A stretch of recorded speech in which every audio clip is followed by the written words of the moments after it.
The Coach Peggy Show, all things wellness with Coach Peggy Wilms. How many people in your life have told you you're half of this or half of that? Have you settled for less than being all? Well, no more. This show is about all things wellness, and you deserve it. It's about your money, about your lifestyle, your beliefs, and even romance. We're going to extinguish your excuses and raise the bar to all things possible. It is time to use your ATM. You know, all things mindset. We're never going to be half in, so welcome to All Things Wellness. Hello, everybody. Welcome to the Coach Peggy Show. I'm so excited that you're here with me today. So we're going to talk about all things wellness and all things well-being, duh. And so this is more than a show about the keto diet or, you know, my computer's like singing to me, or the Muddy Rudder race or whatever. So this is about heart and spirit and mind and body. And today we're actually going to talk about self-love and self-care, you know, something that we all stink about. We're just horrible about it. So I'm so excited. You know, I start every show with a quote, and I'm actually going to take one from Miss Lynn's book because she has 30 of them, one for every day. So most of the shadows of this life are caused by standing in one's own sunshine. So that's from Ralph Waldo Emerson, and I love it because we get in our own way sometimes. So Lynn is an author. She's a licensed professional counselor. She's a master energy therapist. And today we're going to talk to her about her book, 30 Days to Me, Living Life Serendipitously, which every time I typed, it came up, you know, needing to read spell check. So, that's right. That's right. You know, Lynn, before I give you the stage, I have to tell you, we've all read a million self-help books, have we not? Like, I don't even know how many. And I don't look at yours like that, of course. I don't feel like it was in the self-help arena. And maybe it's because I connected with you. We've never met. Mm-hmm.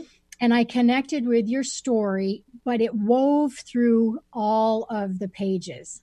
You know, your transparency, like your realness came through it. And then you have the, you know, the assignments and things that didn't feel assignment-ish. Mm-hmm. And so I just wanted to say, first of all, thank you. Because yes, I do read my guest books. I actually had a guest ask me that. Yes. That's why I'm busy each week, right? So welcome to you. And how are you doing tonight? I am actually doing really well. After a full workday myself, my energy is usually a little bit woo. But because I do actually practice what I preach, that throwing that energy out into me that I've been throwing out all day, spend some time making sure that I stayed connected. So I'm here for you. You know, you're way ahead of me on that one, because in our professions, I really connected with you on that, because we always have to have our game face on. Yeah. You know, it feels like it. And we're there for our clients. And they're certainly not supposed to be there for us. We're supposed to have it together. Right. But I did read in the book, and I feel this way a lot, is that you leave those sessions, they leave and go off, and you've motivated them, and bye-bye. Mm-hmm. And then you kind of take that energy with you. Correct. And I would find it would take me 2 or 3 hours at night sometimes to just chill because I carried so much. So absolutely. Good for you. Yeah. Good for you for figuring that out and cleaning it all up, dusting it off for us tonight. I got to tell you, I mean, it's taken me a while of practice to get to that point, right? Because I'm like, okay, this isn't working. Here I am. You know, I tend to chunk my work together in the beginning of the week in terms of my client work. And then by the end of the week, I'm like, oh, this is when I'm going to write. No, this is when I'm going to restore, because I have put so much energy out that now I am feeling a bit depleted. I've got to throw energy back into me. And now I'm really conscious of how I feel it. I reject it pretty much every week. I'm like, nope, there's no time for this. We've got stuff to do. And then the little voice says, oh, sweetie, I know you say that every week. You know, it's funny. You say, yeah, sweetie, when you're talking to yourself. So I named my villain. I read a book a while back, and she named her villain. And so I decided that my bipolarness actually needed a villain for my crazy side, my shadow side. And so it's Dracula, because I don't like horror movies and things like that anyways. So I thought, but I kind of need something that reminds me of the devil angel thing, because I'm really always trying to do the right thing and he's sucking me dry. And so that's what I have to say out loud is like, you're sucking me dry. I got to sit you over there. I got to figure out what you're doing. So tell me the backstory, because all fantastic writers are not just writers. You know, we write from experience. I coach from experience. You counsel from experience, or we wouldn't be doing it. Please share your backstory and why you're such a good listener now and you recognize behavior. Well, my backstory comes from my early childhood experiences where I had a mentally ill mother, diagnosed bipolar when I was very young. And so she was on her quest of healing, which was very active, going to different therapists and psychiatrists and taking many different drugs back in the early 80s. So it was really like working on her internal chemistry set with like a whole lot of trial and error. And so there was a lot of all over the placeness. She used me. Unintentionally used me, but it used me because as support for her. And she would talk to me about when she was in her deep depression, what was going on for her. And I would looking back now, connect intuition and talk to her about what I felt, what I thought she was going through or what she needed. And she would say, how do you always know? I'm like, well, it's the voice of God. That's what I would tell her. I didn't really even know what that meant, but that's what it felt like to me at the time. Looking now, it was intuition connected to that, to the universe, to God, to whatever that energy is, that is love. And so I would, in a sense, talk to her with that, because when we're kids, we're very connected to that. We don't have as many of those voices, those Dracula voices that are like, hey, knock it off.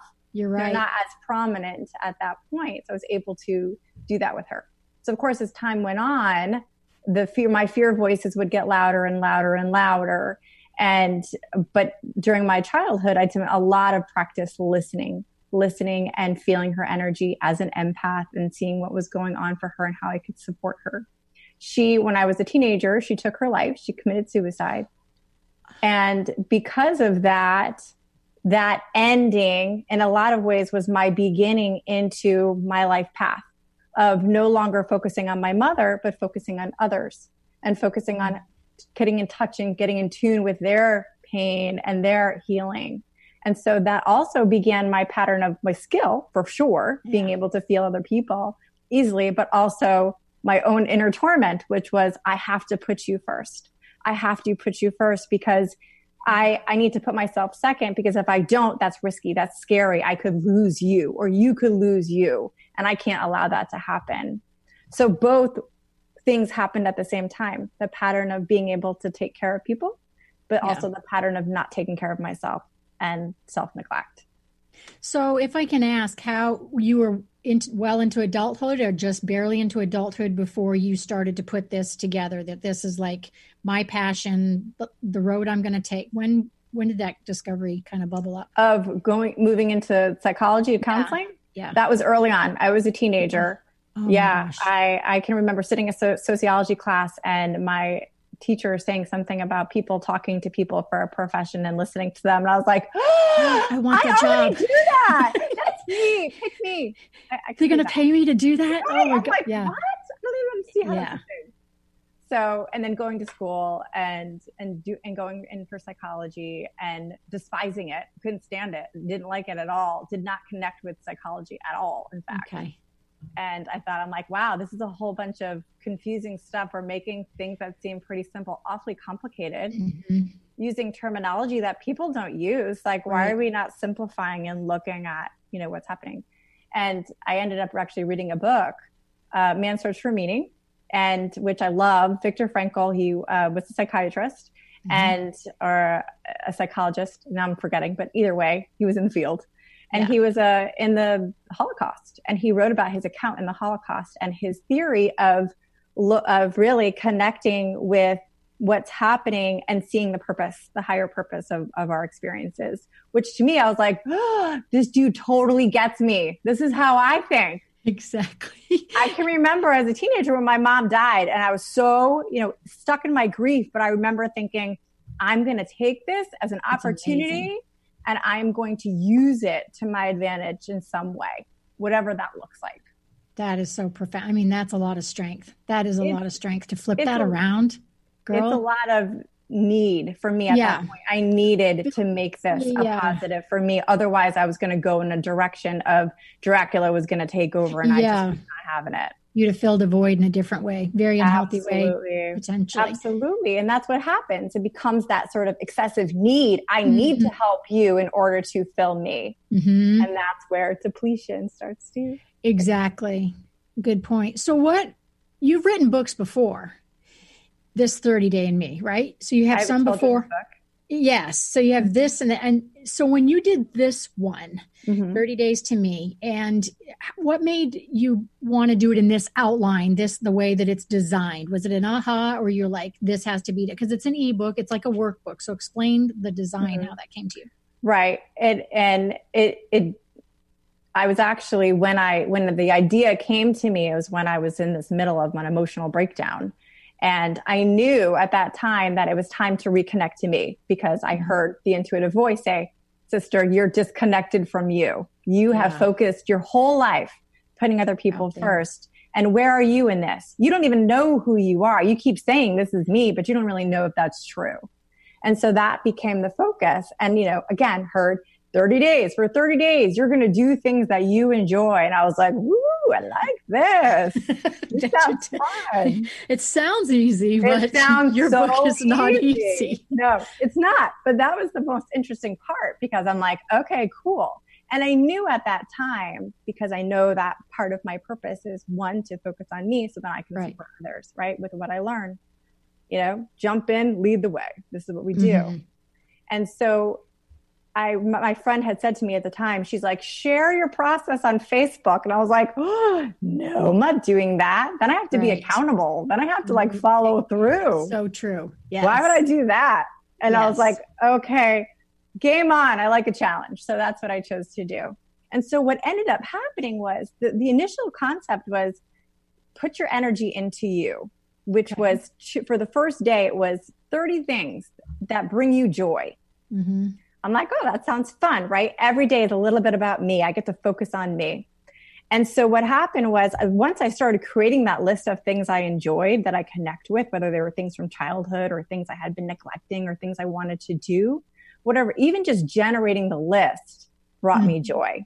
Why? Because our thoughts, very simply, have their own chemistry, have their own energy. Every time we think a positive or a happy thought, someone tells us something exciting or joyful or positive, we can physically, it creates a chemistry in our thoughts, right? Which has a physiological response in our body. Our body's like, ooh, I like the way this feels. Exactly. I'm ready. I'm more energized. Just like if someone tells us something sad or fear-based filled, then we feel it. Our chemistry changes. Our body starts to get nervous or shut down or scared or low energy. Same thing. So just creating that list of things I enjoy shifted my energy. It focused me on elevating my vibration, seeing things at that level. And so the commitment each day to do something I enjoyed was actually just in itself. One small thing was putting energy back into me. It was rebalancing. So did you go through, so you went through this discovery and then laid it out. I mean, it kept saying 30 days in me, 30 days in your head. So you kind of knew you were headed down that path, but it's strategic, but not strategic the way you lay. Hey, I've got enough content. You know how we are when we're in this industry that it feels like a job, but not a job, because we love what we do. And you get content all over the place and you're like, somebody's going to come in here after I die and go, why didn't you do something with this stuff? So we have it. We have it. But yours isn't laid out blocky. And I mean, I'm not here to have this show I'm not here selling books, you guys. I don't get it. I'm doing this because I want you to hear this content, and that's why I bring it to you. This book is laid out.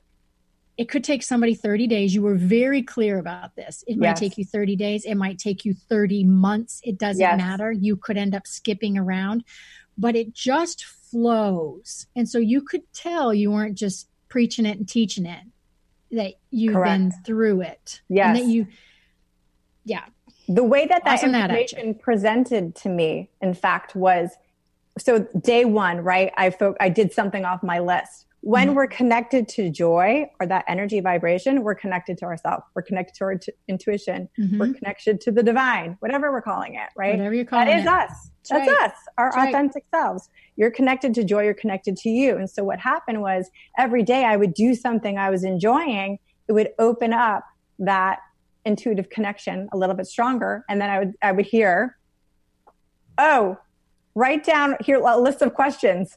What does freedom mean to you? What does it feel like? And I was like, ooh, I like this. I'm going to do this. Right. And so that's what I did. And so each day we're journaling questions or an activity or something like that.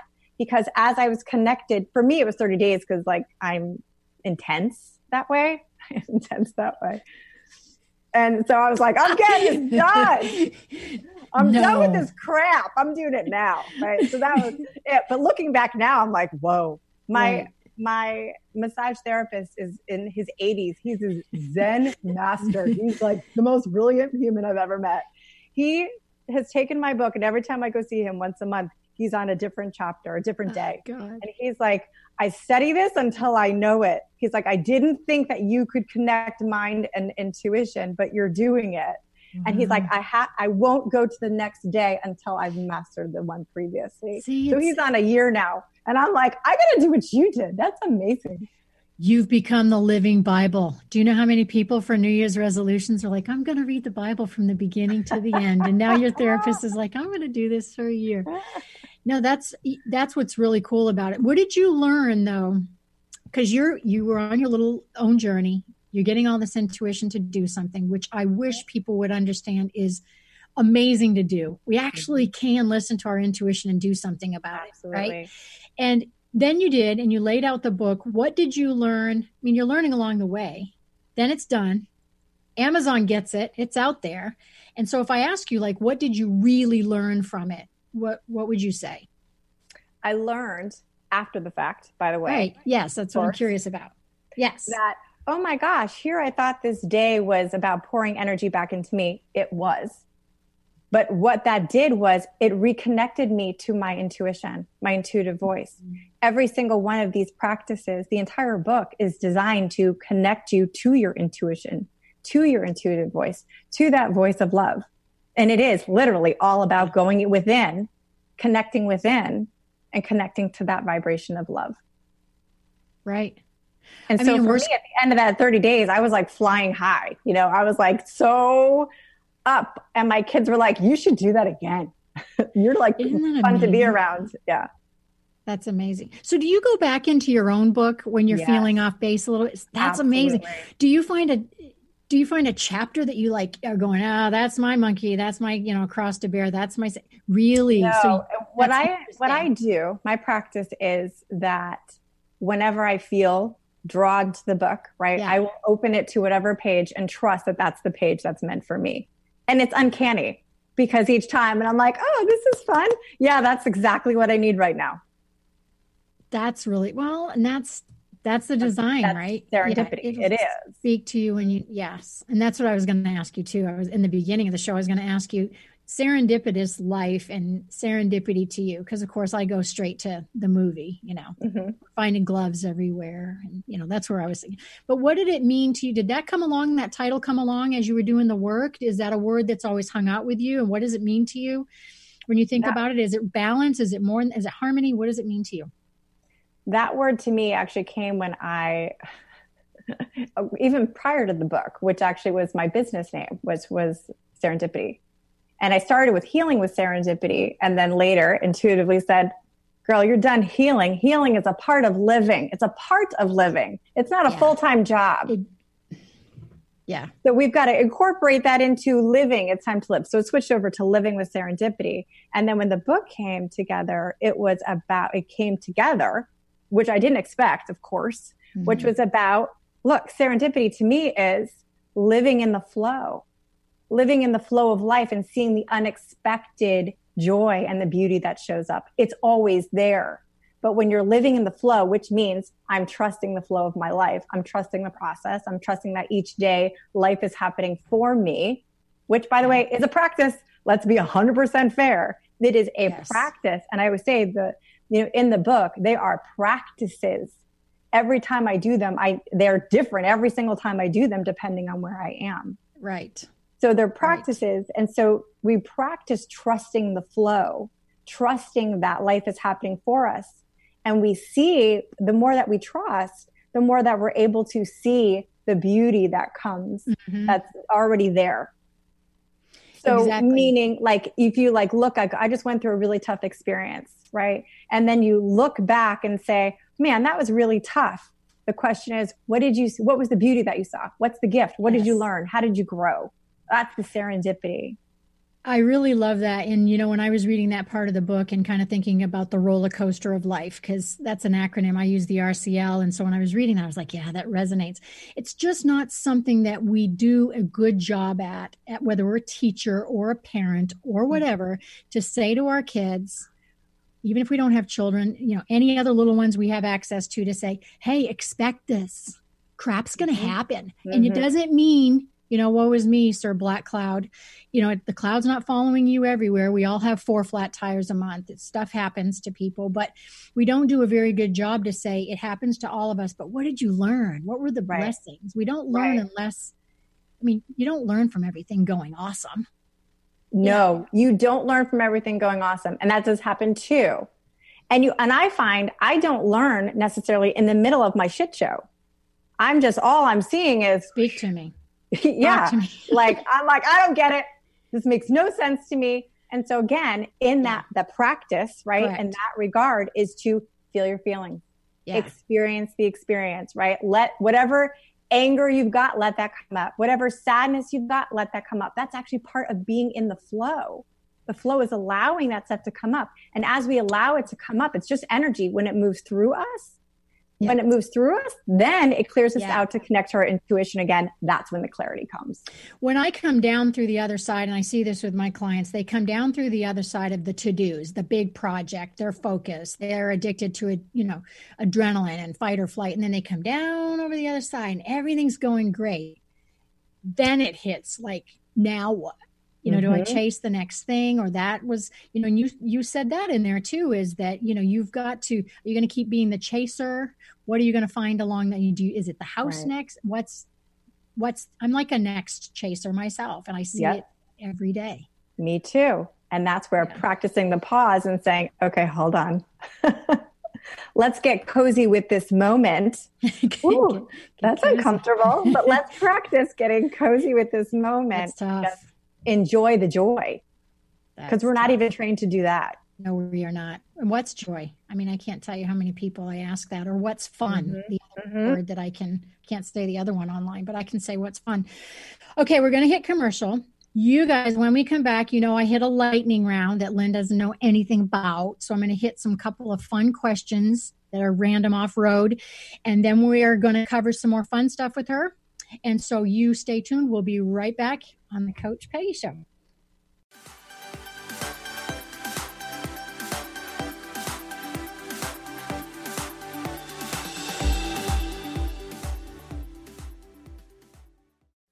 Is traditional medicine not working for you? Do you still feel as if your health isn't 100%? Here at the Holistic Medical Center, Dr. Nushin Darvish and the qualified staff look through the dimensions of wellness and start a healing plan prioritized to your needs. Our physicians assess the whole you until complete health is achieved. Get the help you need by visiting drdarvish.com or call 425-451-0404. Hi, this is Kimberly Carlson, and I would love for you to tune into All In Healing Radio, where together we will begin to experience health, happiness, and harmony in all areas and aspects of life. Join us every first Tuesday of the month at 11 a.m. on transformationtalkradio.com. All In Healing will help you release layers of negative beliefs and energies for radiant health, deep joy, and greater abundance. Visit me at KimberlyCarlson.com. Are you ready to transform your life and embrace magical experiences? Talking to Tanis with your host Tanis McCrae is here to help you find your joy in life. Tune in live every first and third Friday at 10 a.m. Pacific on TransformationTalkRadio.com. Let's awaken your experience and create the change necessary to take back your right to choose who you are. For more about Tanis, visit talkingtotanis.com. Some people dream of freedom before they know it even once. What happens when we find ourselves in unimaginable freedom? We're tired, children are grown, we've moved on from caregiving, and don't know what to do with all that time you never had before. Well, it's your life. It's up to you now. On the hit new show, Fresh Courage, it's your time to shine with host Sharon Rolfe on TransformationTalkRadio.com. Stuck in a roundabout of dysfunction? Learn how to speak your truth to power with host Dr. Kathy Aubert. Create real change with smart tools and smart strategies. No frills, no fluff, just life-changing conversations to help get you where you want to be. Extend your reach and become an agent for real change with Kathy Aubert. For more information on Kathy and her work, please visit drkathyaubert.com. That's drkathyaubert.com.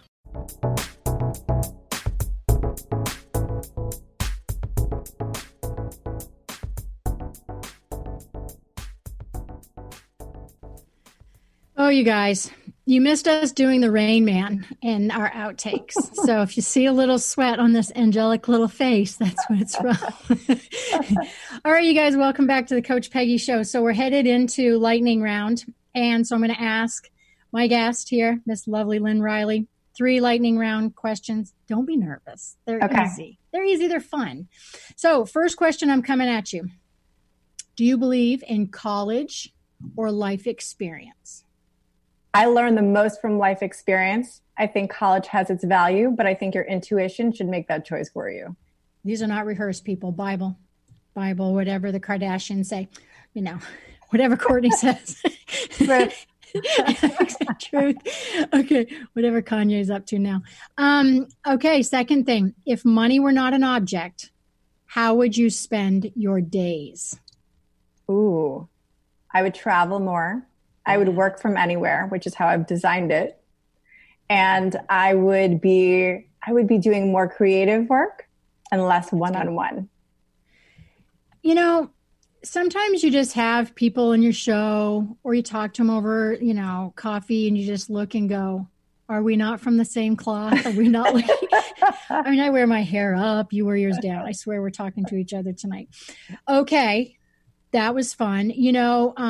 The next one, I know my answer. What would be the hardest thing for you to give up if you had to completely give it up? My immediate thought was my time with my kids. I knew, I am not kidding. I knew you were going to say that when I was looking at what question I wanted for you. And again, I love those kids so much. It's ridiculous. That's so noble of you, and I really respect you for that answer. And sons, I'm so sorry, but you were not the first thing that came to my mind. I love you, but mine was, you guys, I was showing her my coffee cup, which if you're driving and you don't have visual, you can't see this, but it's like, it says the Coach Peggy Show on it, so it has like my face, which is so narcissistic and gross that I'm drinking out of my own face. But the thing that I would have a hard time giving up is coffee. That's just where I first went. Of course, I would have a hard time giving up my kids, but okay, good lightning round. Well, you made me go into a panic, and I was like, oh, my kids. And that's really just where I went. Right into Dracula said, you can't take them. Well, I try to coach my kids too. Now what I found when I get older, maybe you do this and with your family too, is that you've become so much of who you are and what you do because we love what we do, right? Yeah. That I'm now prefacing everything. And I'm saying, now I'm trying not to get all coachy on you. And I'm trying not to say, now I just worked with someone that said the same thing, but it's just me, but I've taught my kids to call me out. They're very over therapized. Like it's beautiful and sad at the same time. But I've taught them to call me out. Like if you're uncomfortable, let me know. If I'm stepping over, crossing the line, let me know. And they're very gifted at doing so. You're supposed to have somebody in your top. You're supposed to have at least one person in your top 5 people that you want to be, whether it's, whomever, Oprah or whoever. I think I've just decided that it has to be you for at least a little while, because I don't ask my kids. Like, I don't really want to hear that they want me to stop doing anything that I'm doing. So I'm really proud of you because I have a lot of improvement apparently. So I'm going to keep you in my top 5 for a while. I'm trying to be a fair leader in their life. Oh gosh, that's good. More power to you. Okay. When I was thinking about your book and I was reading, we don't even find time to read today. Therefore, I don't even see that I can get people to meditate, nonetheless breathe, nonetheless whatever. And, you have to sit and think and go, well, is it immediate gratification we're seeking so we can't concentrate? Or have we kind of just gotten to this place where our self-expectation is so high that we're chasing like non-self-love, non-self-care things, and it's just expected that we do it? Because even finding time to read your book is an old pastime. Right. It just now becomes on the should list versus the want to. Yes. Ooh, that's very good. And that is actually energy out versus energy in. In the should list, there comes a lot of guilt with that, I've found. It is. Should itself, right, is that word, the feeling of that word. If you think, one of the exercises I do with people is close your eyes. And when I say these words, how do you feel? Right. So where do you feel in your body when I say should, or if I say hate, or if I say need to? Where in your body when I say love or want to or peace, where do you feel it? We can actually physically feel the difference of these words.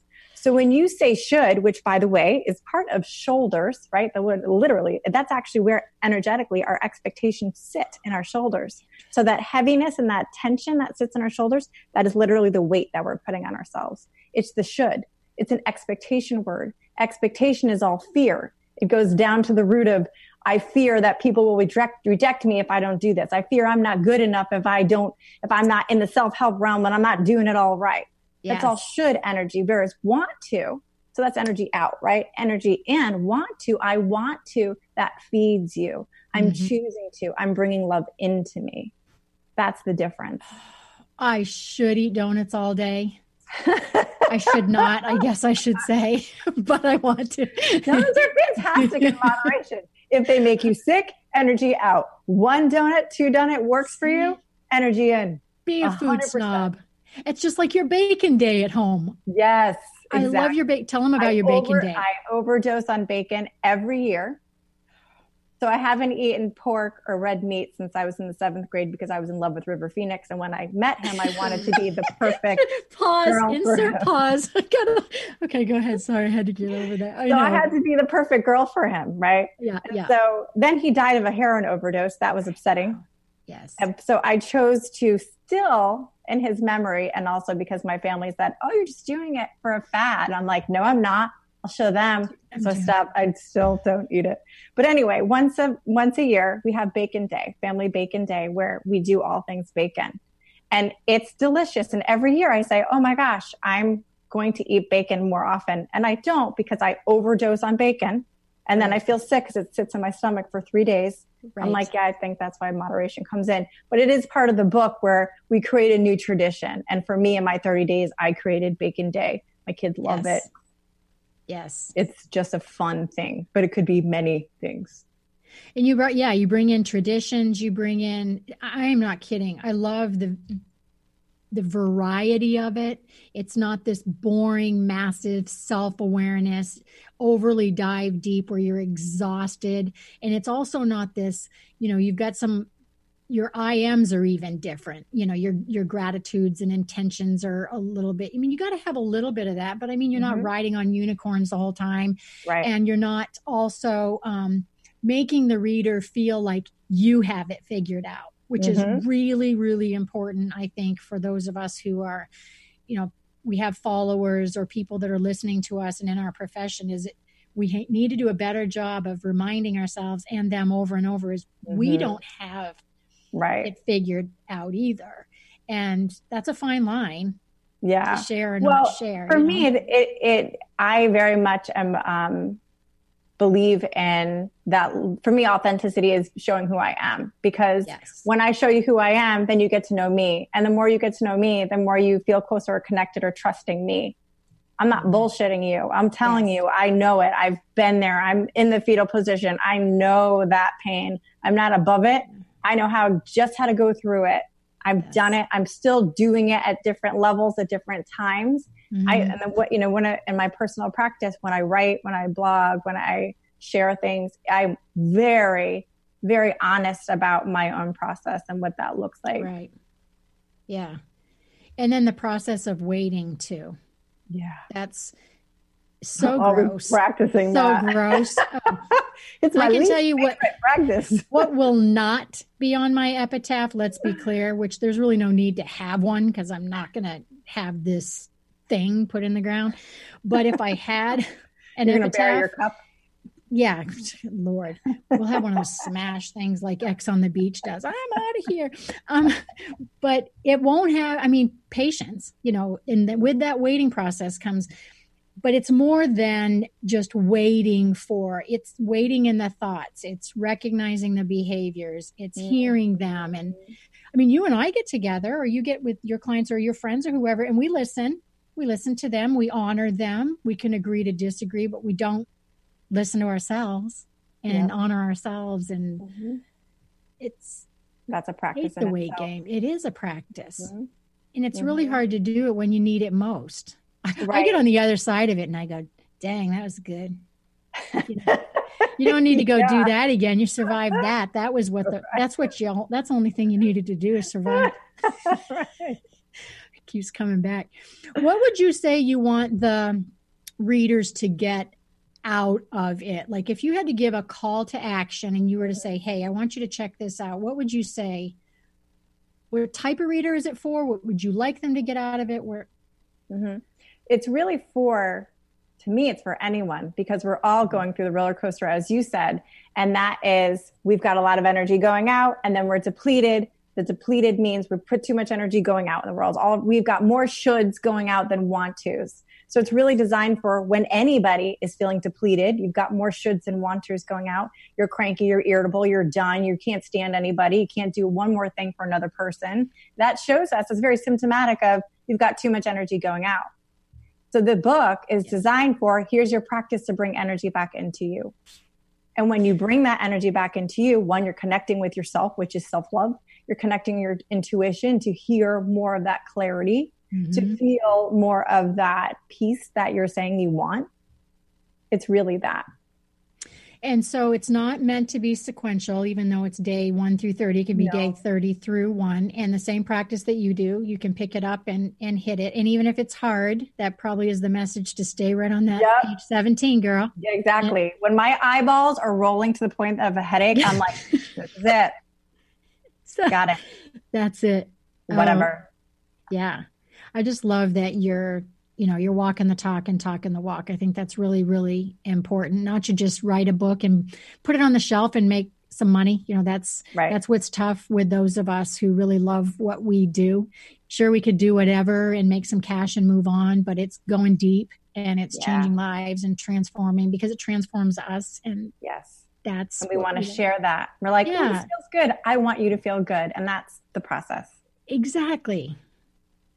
Mic drop. But, then Zach would say, I can't hear you. So, Okay. So where can everybody find you, first of all? Easiest place to reach me is on my website, www.livingwithserendipity. It's the longest ever. livingwithserendipity.com.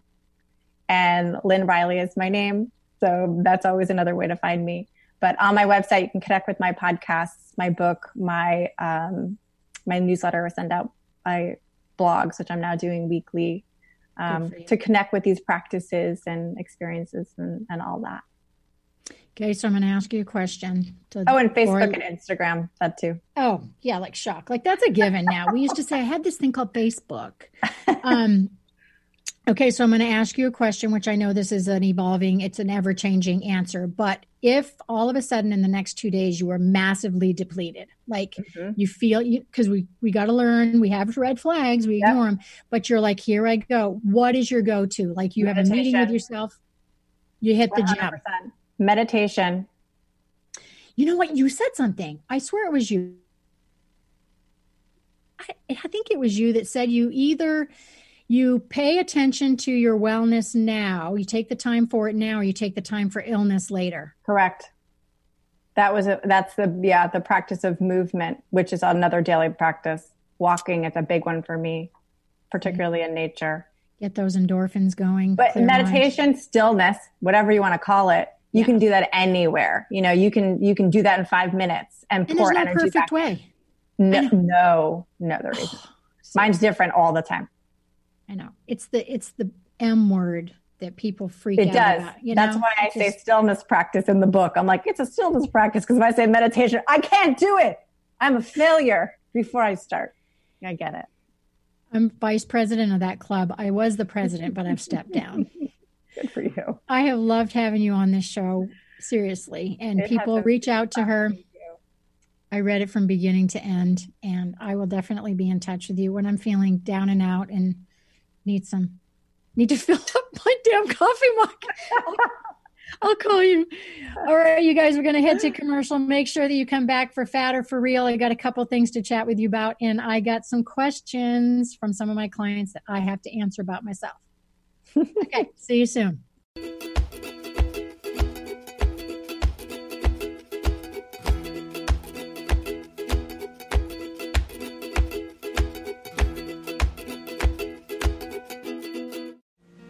Tales from the Merworld with Amira Bath, exploring the mysteries of Atlantis and Lemuria, airing every second and fourth Thursdays at 1 p.m. Pacific Time.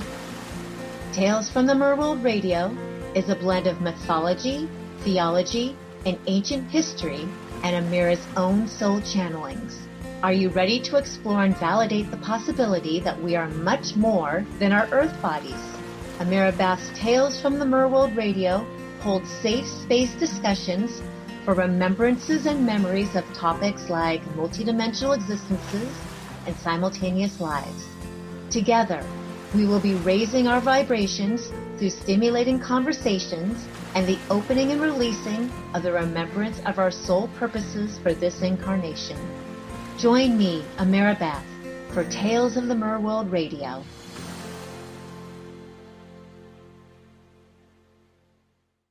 The Truth is Funny. Shift Happens with Colette Marie Steffen is excited to welcome Karen Benton as a monthly guest host. Tune in on the third Wednesday of each month at 8 a.m. Pacific Time to regain confidence and trust in your capacity to create change in your life, your health, your family, and your well-being. Karen Benton is a mother, nurse practitioner, certified body talk practitioner, Franklin Method instructor, and owner of Limitless Living LLC. For more information about Karen, visit KarenBenton.com. How many times do you find yourself saying, "It was nothing," or "just doing my job," when really you knocked it out of the park? How did you get like this? Next time someone tells you "great job," you'll know how to accept it and not deflect it by listening to Courage to Be Seen Radio with host Sherry Clark. Sherry Clark is an experienced global engineering leader, coach, and mentor. From her experiences one-on-one coaching to corporate consulting and executive coaching, Sherry has learned many women need at least 3 things to discover and face success. Learn about the ACES program, how to survive male-dominated fields with grace and authenticity, and reach the top without ever once giving up on who you are. Courage to Be Seen host Sherry Clark explores the awesome power of your entire self and how far you can go by being more you. Check out her website, CourageToBeSeen.com. You have the courage to be seen. See you later. Are you ready to transform your life and embrace magical experiences? Talking to Tanis with your host Tanis McCrae is here to help you find your joy in life. Tune in live every first and third Friday at 10 a.m. Pacific on TransformationTalkRadio.com. Let's awaken your experience and create the change necessary to take back your right to choose who you are. For more about Tanis, visit TalkingToTanis.com.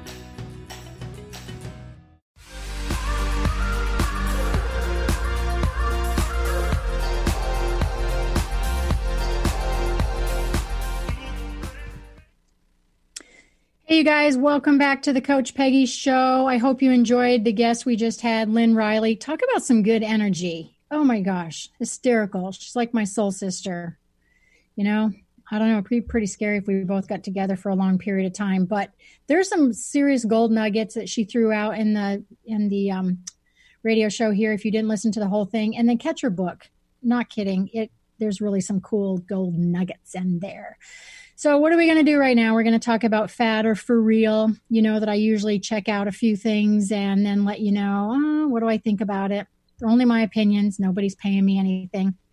And then I have a question that came in a little bit differently. 3 people sent to me, and it's worded a little bit differently, but enough that I can answer all 3 of them. So what are we going to chat about? We are going to chat about Himalayan salt lamps and Epsom salts.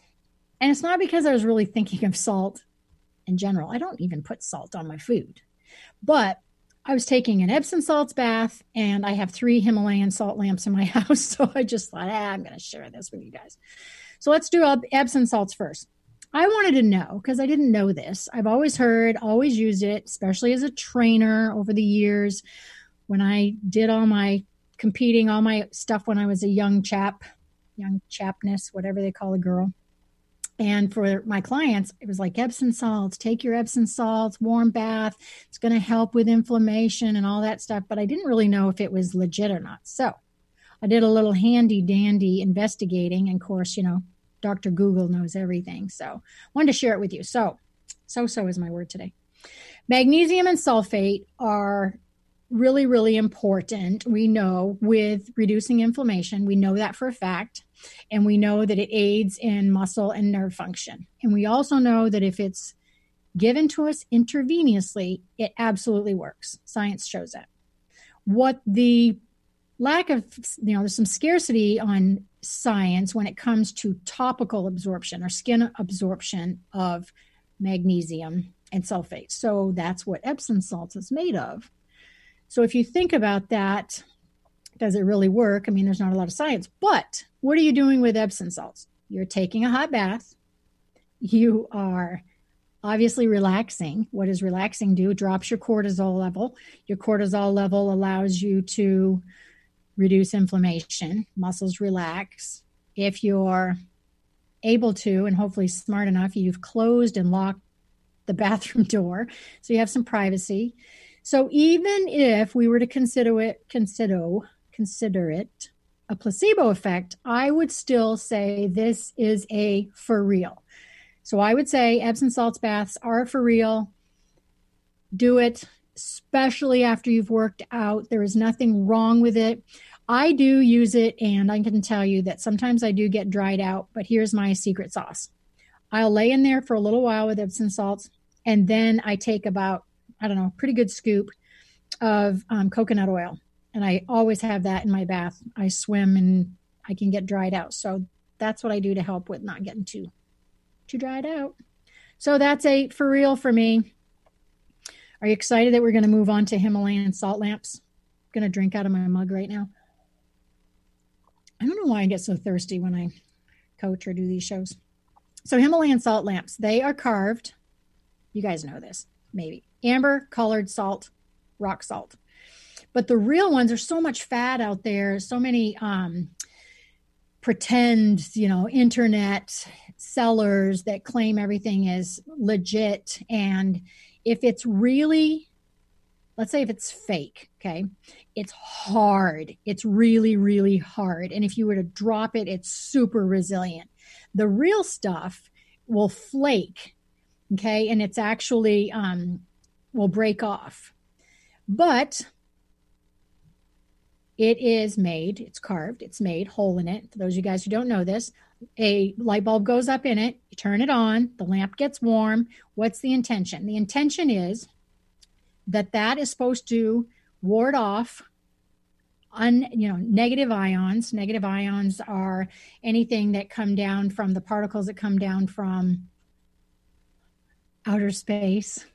That stuff has to fall somewhere. That's not like goop, alienish, okay? So stuff that falls down from space. How about lighting in your house? And maybe even bad chemicals, anything that's in the air with, if you live like I do in Florida, we always have air conditioning on, or maybe even some of your cleaning supplies. So use your Himalayan lamp. Worst case scenario, let's pretend it's placebo, okay? What's the worst case scenario? You turn it on. It's gorgeous. It's not super expensive. They're not really expensive, even the real ones, which, by the way, I think if I read correctly, that Pakistan, Nepal, and India are where the true blue, real, Himalayan rock salt lamps come from. But anything else, if you find it from California, it's probably not legit. So it is a for real decoration. It's not going to make you feel bad. I couldn't find anything or any stories that they're bad. So I'm going to call on my producer right now, Mr. Zach, because I think this will be fun. So obviously he's a dude, you guys. Zach. Are you there, Zach? I'm here. So tell me, Epsom salts, what's your history with Epsom salts and baths? And you think fat or for real? I have zero history. I'm not even 100% sure what the recipe is. Is it just water and Epsom salt? You just buy it in a bag. You go to Costco, big bag, take a chunk out, throw it in a hot. Yeah. I am shocked. Are you an athlete? I run, but that's about it. Okay. We're going to talk offline. We're going to see if this works. It would be a great science experiment, and then I can report back. Oh, my God. What about Himalayan salt lamp? I just heard of those like last year. Oh, you're going to be so much fun. Just send you a lamp, send you some Himalayan salt, check it out for like 60 days and see how you do. I'll be a guinea pig, yeah. Okay. All right. Awesome. Good job. All right, you guys, I'm going to answer a question from a couple of my clients. And so actually one of them is friend. This is coming from LD, Tim, and Cassie M. I want to know what you feel is your biggest personal obstacle, what you face today, and who do you turn to unload? Okay, this is going to be tough to do in just like a minute and a half.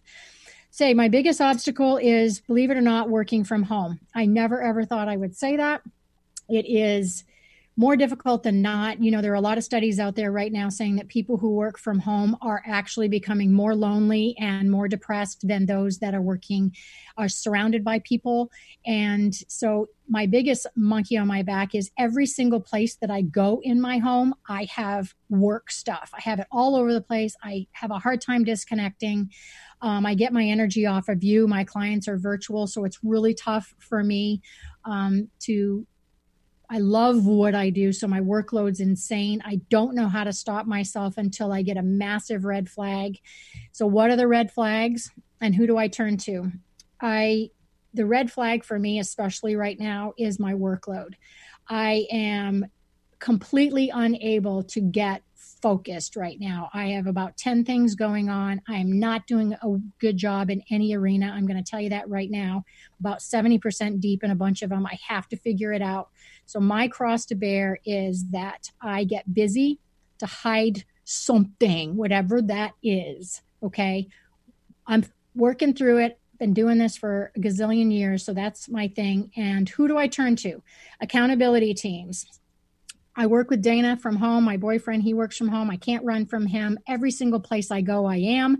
I know that wherever I live, I go, I am. I can't run from myself. But you guys, it is not a weakness to reach out to a professional or expert and seek help when you need it before you crash. I encourage you to do that. So you guys, I would look for those red flags and don't be a hero. Take that from me. Heroes are zeros. Seriously, get help. All right, so I will talk to you really soon. Email me if you want to reach out. I can't wait to hear from you. It is Peggy@allthingswellness.com, and you guys get well and stay well. Talk to you soon.